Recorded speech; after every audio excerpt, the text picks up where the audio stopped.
makomredi wayo yakanasina kumira zvakanaka yakanira mudziyo kumashure kwangu ndiyo yega ndege takanga tiinayo takanga tapiwa nemakomredi akanga ari kuMozambique saka ndiyo imwe yemidziyo yataishandisa panguva yehondo. Zita rangu inini ndaitwa comrade Danda, ndaibva nepamutoko apo pacharehwa. Akanga iri nguva yanga yakatiomera panguva yacho nekuti takanga tichiri vadoko. Ndofunga ini ndanga ndina makore anoita iwo 15 takazova tichienda kuHondo. Takafamba tichienda kuMozambique, takafamba netsoka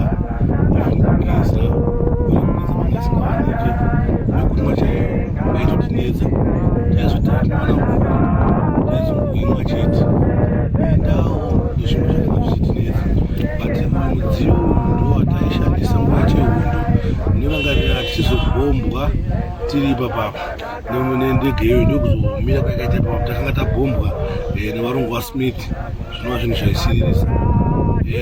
Saka ndinodzoka moyo wangu kurwadza semakovheti nyika isingafambi zvakanaka nekuti indakagara pahwindo iyi 1 2 3 ndopanga ndakagara apo takati paka ipapapa zvanga zvisina kumira zvakanaka.